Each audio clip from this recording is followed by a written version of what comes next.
Sziasztok, és üdv újra a csatornámon! A mai vlog egy lassú, otthonülős videó lesz, rendrakással, takarítással és sütéssel. Közben pedig megpróbálom felsorolni nektek azokat a dolgokat, amikre én ebben az évben nagy hangsúlyt szeretnék fektetni. Ma elmesélem nektek, hogyan tervezem meg én a 2026-os évemet. Szóval, ha van kedved, ülj le velem, és tervezzük meg együtt ezt az évet.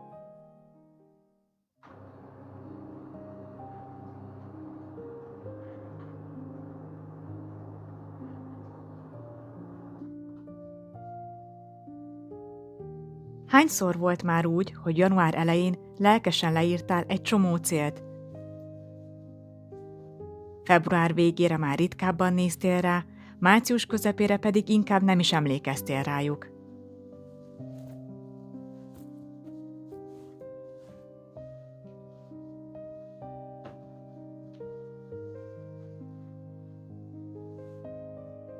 Velem ez évekig így volt.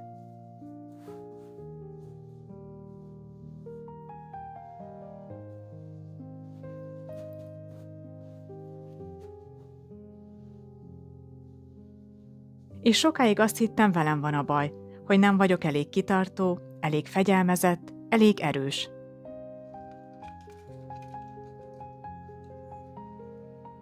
Aztán rájöttem valamire.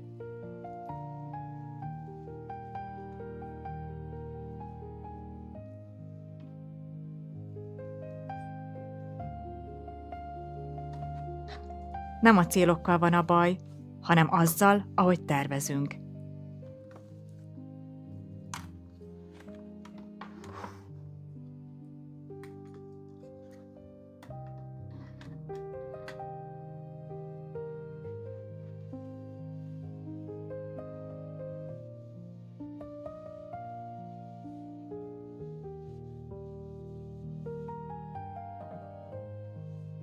Íme az én 10+1 tippem, hogyan tervezzem meg reálisan a 2026-os évemet.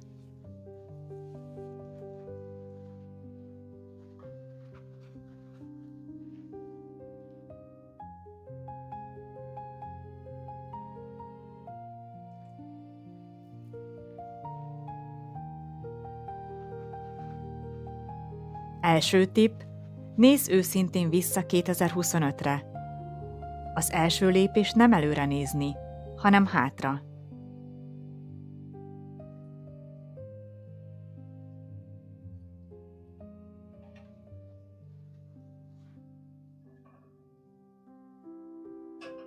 Mielőtt bármit terveznék 2026-ra, leülök, és végignézem a 2025-ös évemet. De nem úgy, hogy csak a szép pillanatokat emelem ki, hanem őszintén.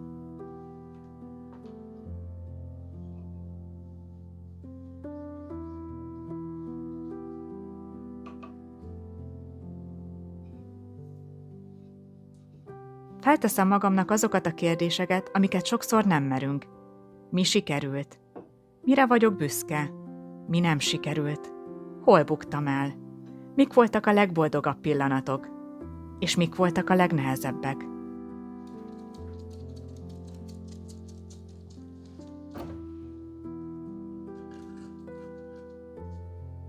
Ha ezekre sikerül őszintén válaszolni, akkor rájövök arra, hogy a múlt nem ellenség. A múlt tanít.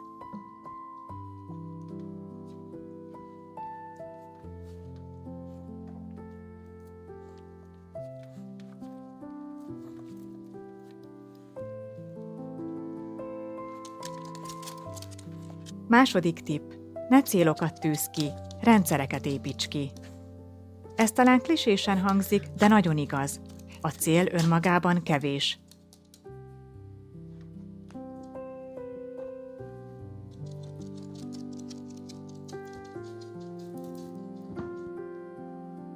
Egy ilyen cél lehet: több könyvet olvasok. Helyette a rendszer: minden este lefekvés előtt 20 percet olvasok.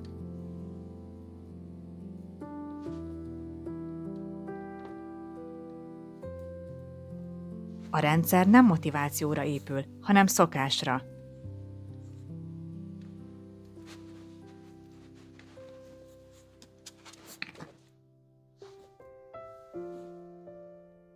Az én rendszereim 2026-ra így néznek ki.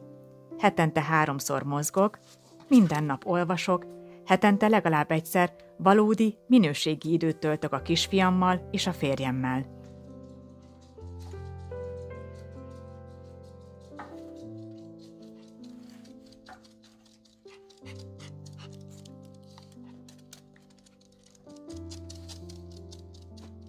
Ezek nem célok, ez egy életmód, amiben van rendszeresség és következetesség.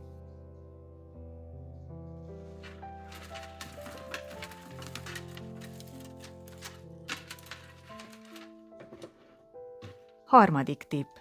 Válasz 3 fókuszterületet, ne többet.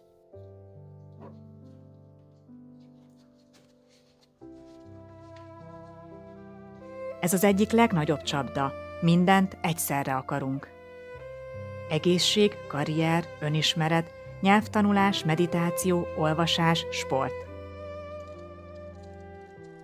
És végül semmi sem halad.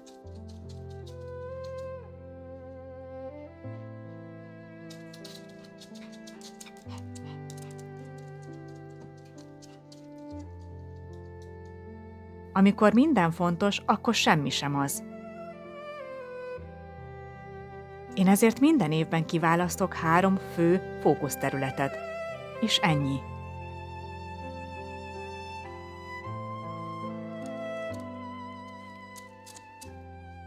...2026-ban nálam ez a 3, egészség és mozgás, írás és kreativitás, család.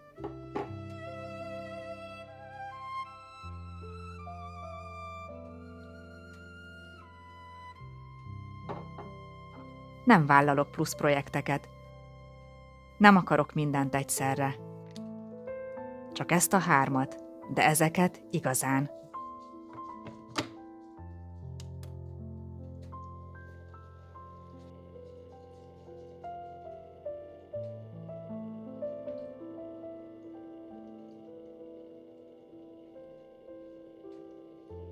Negyedik tipp. Bontsd le az évet negyedévekre.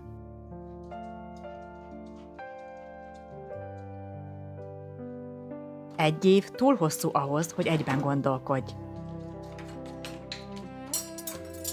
3 hónap viszont kezelhető.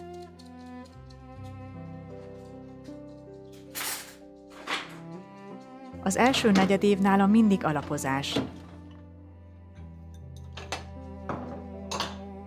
Nem várok csodát, csak következetességet. A második építkezés. A harmadik lassítás és újratervezés. A negyedik lezárás. És ami fontos, ha valami nem működik, 3 hónap múlva változtathatok. Ez nem kudarc, ez rugalmasság.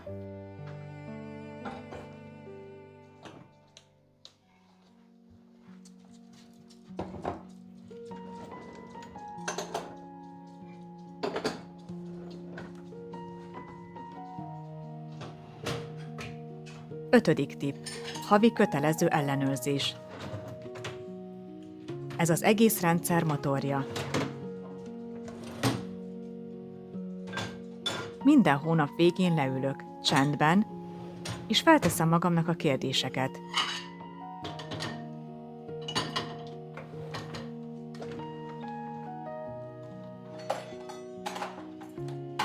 Mi ment jól? Mi nem? Betartottam a rendszereimet? Mi volt a legnehezebb? Miért vagyok hálás? Mit változtatok a következő hónapban?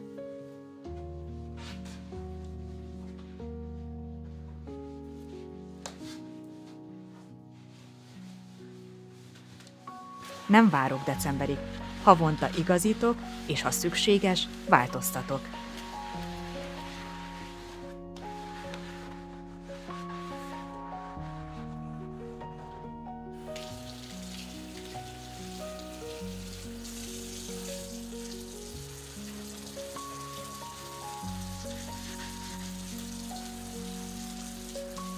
Hatodik tipp. Tervezd be a pihenést is. Ez az, amit sokan kihagynak. Pedig ha nem tervezel pihenést, a tested fog megállítani.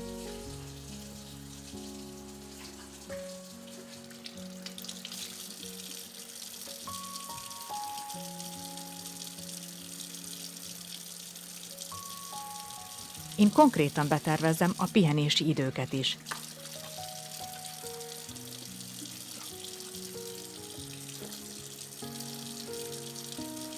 Hétvégenként hosszú sétákat a természetbe,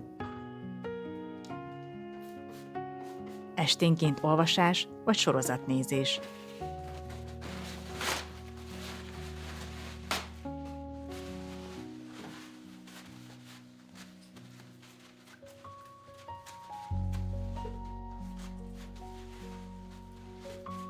És minden hónapban legalább egy napot, egy délutánt, amikor nem vagyok produktív.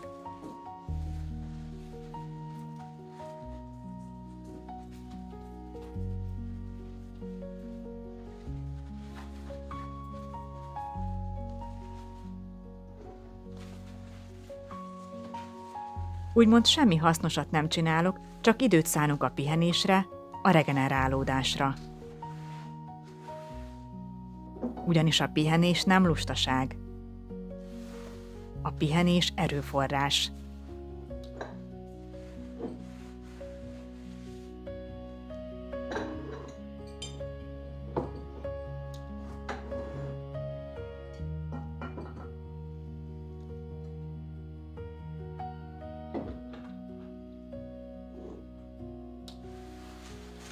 Hetedik tipp.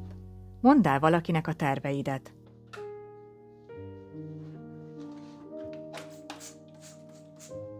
A kimondott terv erősebb.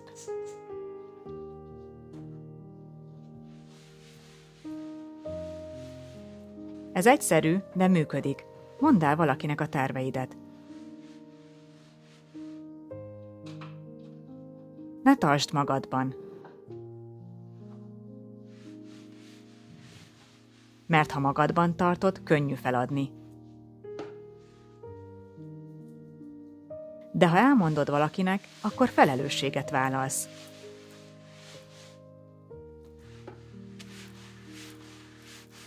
Akkor tudod, hogy van egy terv, amihez igazodhatsz.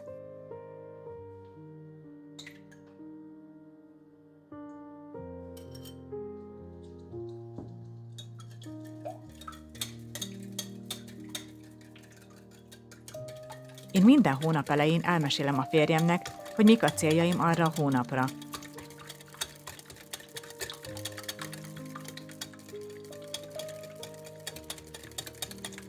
És hónap végén beszámolok neki, sikerült-e vagy sem, mit szeretnék még finomítani, változtatni.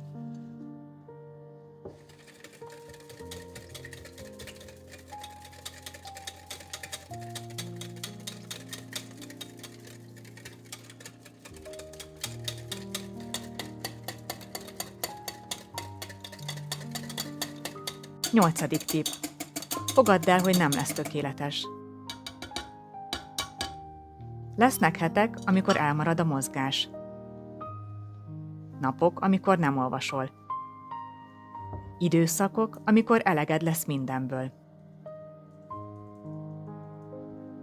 És ez teljesen rendben van.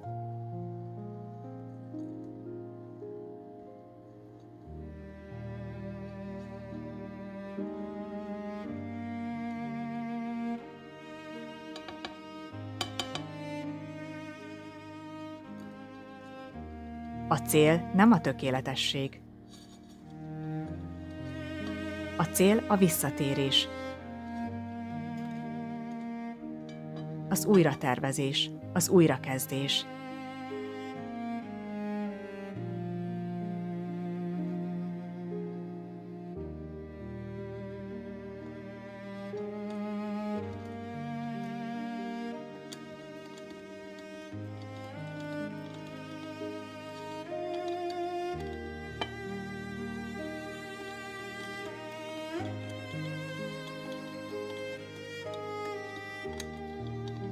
Kilencedik tipp. Légy hálás minden apró sikerélményért.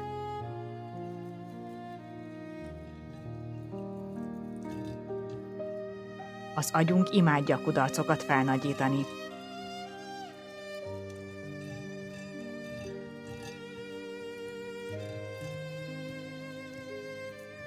Mert az agyunk hajlamos arra, hogy csak azt lássa, amit nem értünk el. De ha tudatosan figyelsz a kisebb győzelmekre, látod, hogy haladsz. És ez motivál.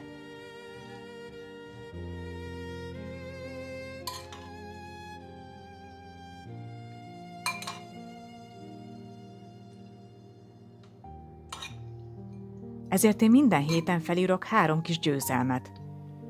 Akkor is, ha aprók. Akkor is, ha ezek jelentéktelennek tűnnek másoknak. Ez tart mozgásban.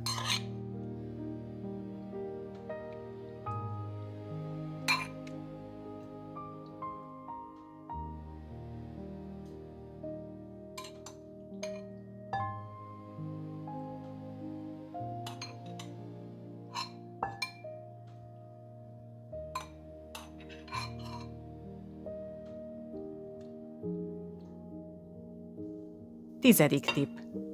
Engedd el, ami nem szolgál.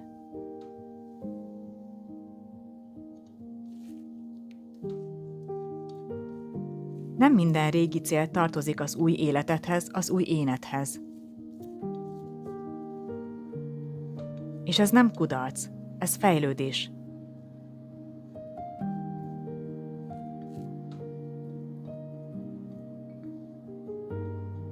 Ha van egy régi cél, terv vagy álom, ami már nem illik az életedbe, engedd el.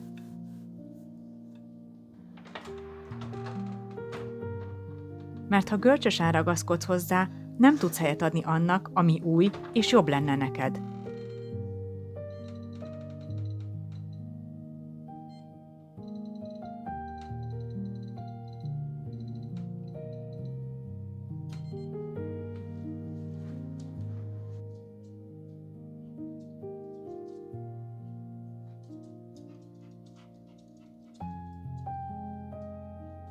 Ha valami már nem illik hozzád, tedd le.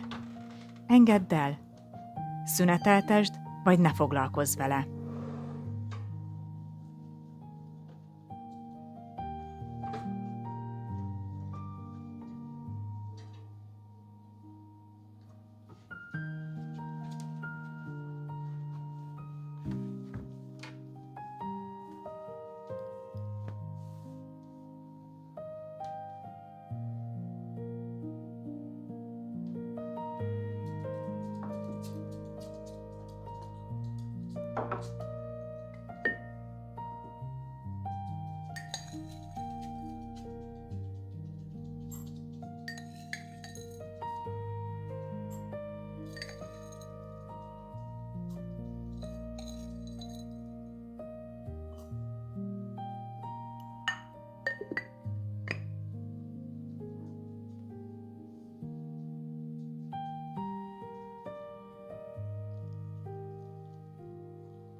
A lista végén jön a plusz 1 tippem, a bónusz tippem.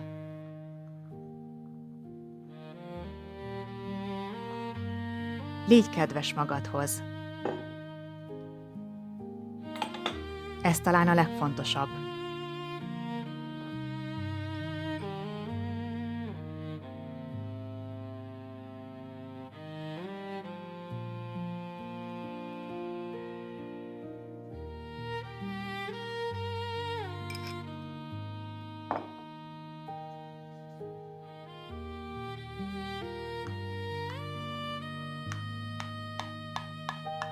Ne azt mondd, megint nem bírtam, megint nem sikerült, hanem inkább ezt. Oké, nem sikerült, de újra próbálom.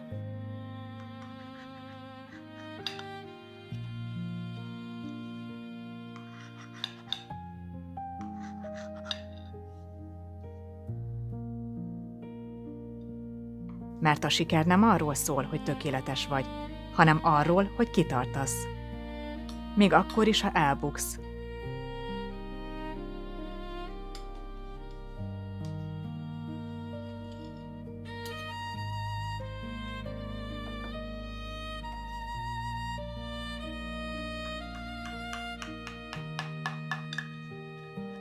És a kitartáshoz önszeretet kell, önfegyelem helyett.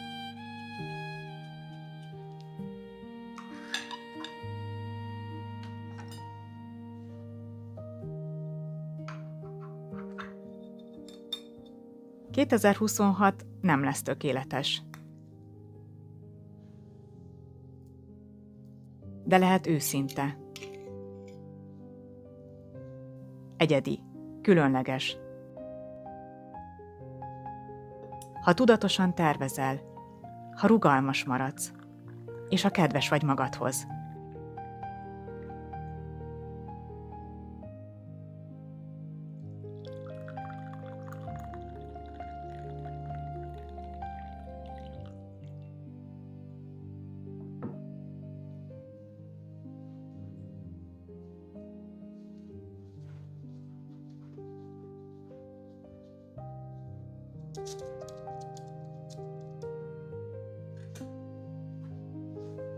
Remélem hasznosnak tartottátok a mai tippeket.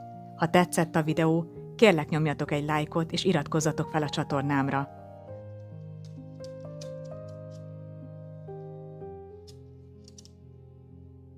Valamint azt is megköszönném, ha kommentben megírnátok, mi az a 3 fő fókuszterület 2026-ra, amit fontosnak tartotok a saját életetekben. Nagyon kíváncsi vagyok rá.